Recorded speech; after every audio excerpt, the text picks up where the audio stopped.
Hello and welcome to this brief explainer video concerning communication skills training that should help you identify specific areas of communication skills training that you or your team may require. Now we're going to just look at three specific areas in relation to communication skills. The first item we're going to look at is in relation to the process of communication. The next area we're going to look at are issues that impact upon communication either in a positive or a negative way. And then we're going to look at specific categories of communication. So let's get on and have a look at this business about the process of communication. So what is communicating? Communicating is the ability to deliver information. So we need to deliver information, and the delivery of that information is really important. So information can be presented in facts or figures or an analysis or comparisons or a list of pros and cons. That's what we mean by information. But then when we go to deliver that information, we need to select a suitable format. So what do we mean by a suitable format? So it could be that the format is going to be verbal, it may be written, it may be non-verbal, it could be in person, it could be remotely, it could be one-to-one, it could be one-to-many. So you have to be able to select a suitable format for the type of information that you are delivering. And then, which is another item that is often not considered enough, is that you need to deliver the information in an appropriate manner. And this can cause all kinds of difficulty if the appropriate manner is not adopted when you are delivering your information as part of your communication process. So sometimes the manner you adopt, you might need to be very firm. Other times you might want to be more flexible. Other times you need to be more sensitive or empathetic, direct or indirect, formal or informal. These are all issues surrounding this concept of appropriate manner. If you utilize this process effectively, you'll end up achieving the desired outcome of your communication, whatever that might be. And that's when you know you're communicating effectively. So that's really just the process of communication. So now we want to have a little look at issues surrounding communication. And we're talking about issues that will impact. So we're talking about issues that impact on communications. And they can either be positive or negative, and that just depends on how these items are dealt with. So there's a few issues that keep arising time and time again, and this is not an exhaustive list, but just to give you some kind of indication of the issues that you might want to consider. So the first item is in relation to an individual communication style. And everybody has their own communication style. It's a product of your experience, it's a product of your personality, it's a product of what actually works for you, so you tend to use it more frequently to get what you want or achieve your desired outcome, as we spoke about earlier on. There are 5 different types of communication styles. The first one is known as submissive communication style. The next one is known as assertive communication style. The next one is known as aggressive. Then we have manipulative, and then finally we have passive aggressive. Now you may have exposure to these different types of styles of communication, and you may be aware that sometimes they facilitate the desired outcome of the communication being achieved, and sometimes they create a barrier. So by having a deeper understanding of them, you could become a far greater communicator. Then in relation to another issue that causes a serious impact on communication is listening levels. and your ability to use your listening levels as a skill. And there's various different categories of these. The one that I find the most effective is the one that just identifies 5 different types of listening levels. And some of these might seem a little bit odd at the beginning, but when you think about it, they start to make a bit of sense. And when you're aware of listening levels, what it means is that you can seek out to identify what listening level the person you're communicating is actually on, and see can you get them up to the higher levels. We'll just briefly go through the listening levels. The first one seems really bizarre. The first one's referred to as ignoring. This is when you make an active effort not to listen to somebody because simply it's too painful for you to hear, or you just don't want to hear what they have to say. The next level is actually even worse, if you ask me, because it's called pretending. You're creating an illusion that you're listening to somebody, and that's very deceptive, and that causes all kinds of problems as well. The next level is referred to as selective listening. So you're zoning in on things that are important to you or confirm your particular position, and then you just zone out when things are coming up that you don't particularly agree with or want to hear. That's selective listening. Now, if we can get up to the next level, we're doing very well. It's referred to, level 4 is referred to as active listening. This is where you're making a conscious effort to pay attention to what's being said. Hopefully, you're at this particular level right now as you listen to this video. And the highest level of listening is referred to as empathetic listening. And this is really the areas where professional psychologists or psychiatrists would use their ability to listen for long periods of time to a client or a patient to get deep insight into what they're actually saying. And it's a very difficult skill to develop, but something perhaps worth aspiring to. Another issue that crops up time again that can have a positive or negative impact upon communication is the presentation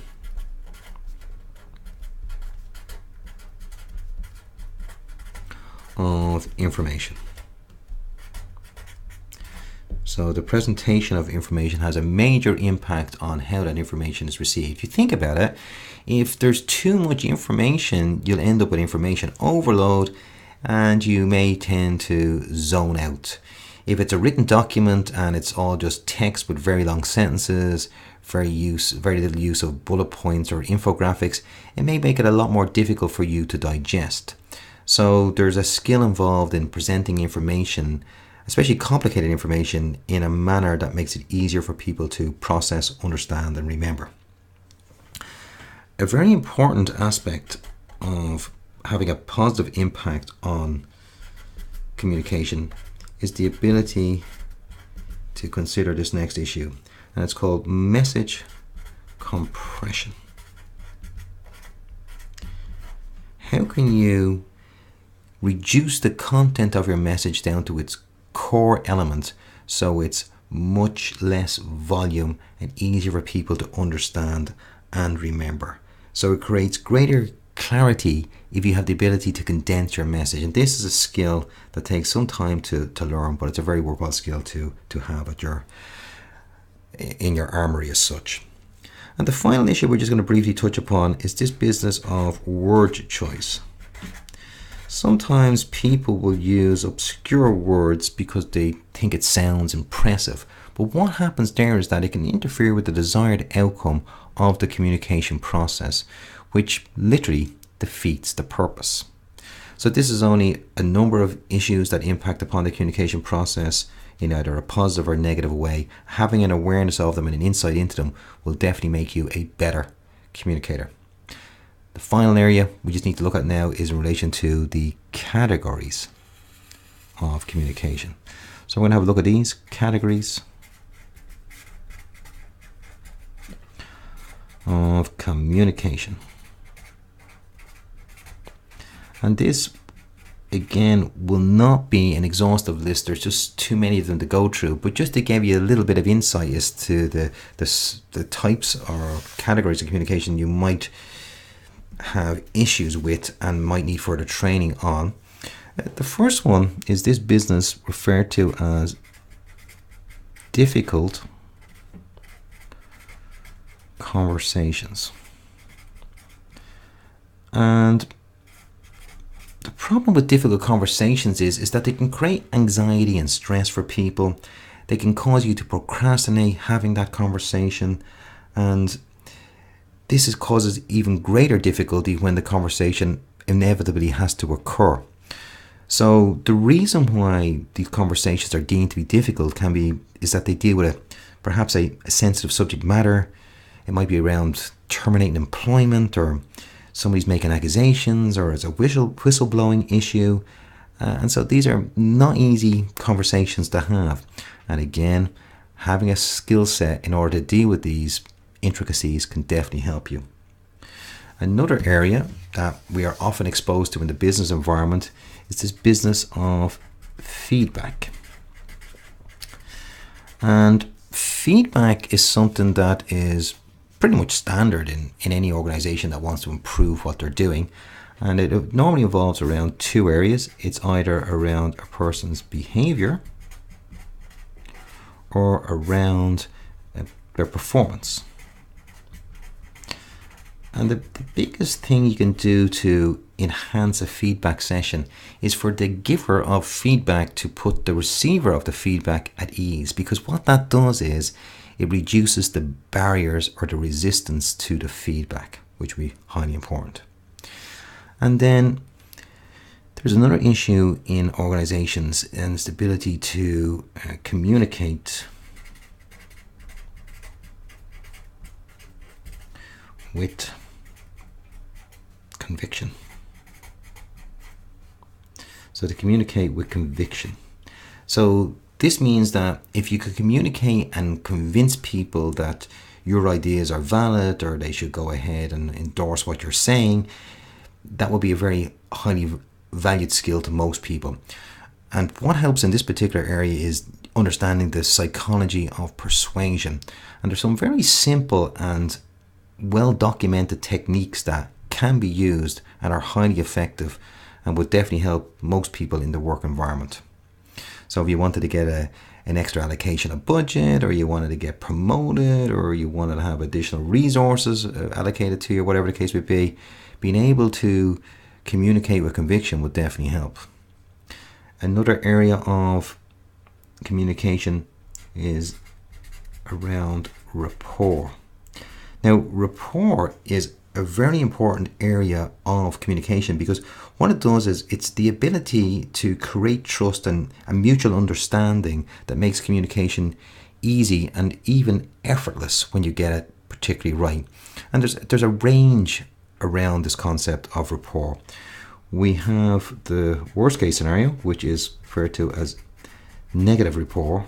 This is where, regardless of how hard you try, you simply cannot get a connection with this other individual, and you're finding it very, very difficult, and there is no trust and there is no understanding. And you can learn rapport skills that will move you away from negative rapport.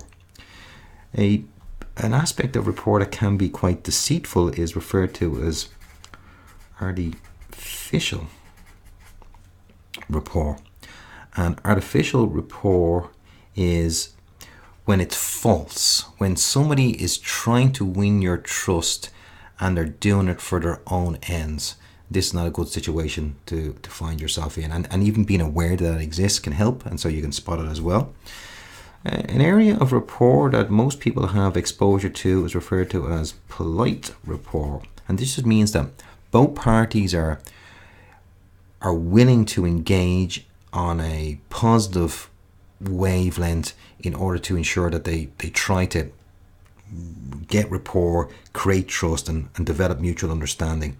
And that's when both parties are working in tandem in order to attain that. And then the ultimate type of rapport to have, and you may have experience of this, it's called natural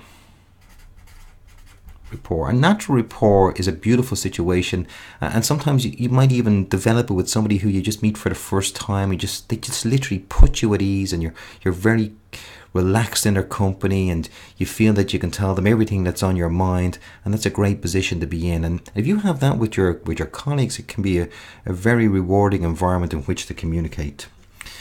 Then there is, kind of touched on it previously when we talked about listening skills, but there's another aspect to it here. It's referred to as empathetic communication. And there's two aspects to empathy in this respect regarding communications. There's cognitive and there is affective. And cognitive empathy means that when you communicate with somebody, you can see it from their perspective. You can understand why they're saying the things they're saying because you can literally put yourself in their shoes. And affective empathy means that you can almost sense what they're feeling and you can detect changes in their demeanor, and that might impact on how you communicate with them. Because if you sense somebody's becoming stressed because they're becoming uncomfortable with the things that you're talking about or the way in which you're talking about them, then you can take some action to alleviate that stress. And this is a very interesting area of communication to consider. Another category then we could look at would be written communication. And there's lots to this about, again, covering off some of the issues we talked about over here. Do you lay it out in the right format to make it easier for people to read? Is it visually appealing? Does it have infographics? Does it have images? Is the text broken up? Are the sentences relatively short? All those things will help somebody understand and digest the material. And then there's presentation skills. Another specialist area of communication. And lots of people have anxiety around this idea about presentation skills, but if they were just aware that there's a definite skill set and a definite process, it would definitely alleviate their anxiety. Two things that you need to get right when you're presenting. And the first one is around the message. You must have a message of value for your audience. And what that means is that there must be some benefit to the audience of listening to you. But also, you want to make sure that you get that message across. And the way you get that message across is ensuring that you not only obtain the attention of your audience, but you retain the attention of the audience throughout your delivery. Now, these categories here listed down this page are not an exhaustive list. There's lots of other things we could have discussed. There's things around negotiation skills, conflict resolution skills, interviewing skills. They're all subsets and very specialist area of communication that you can develop specific skill sets to get it just right. But this is just to give you a little bit of an overview, and hopefully you'll have a deeper insight into the whole idea about communications and make it easier for you to identify what type of communication skills training you actually require. If you'd like to find out about any other learning materials around this subject matter or others, you can have a look at my website, which is michaellukecollins.com. Thank you for watching.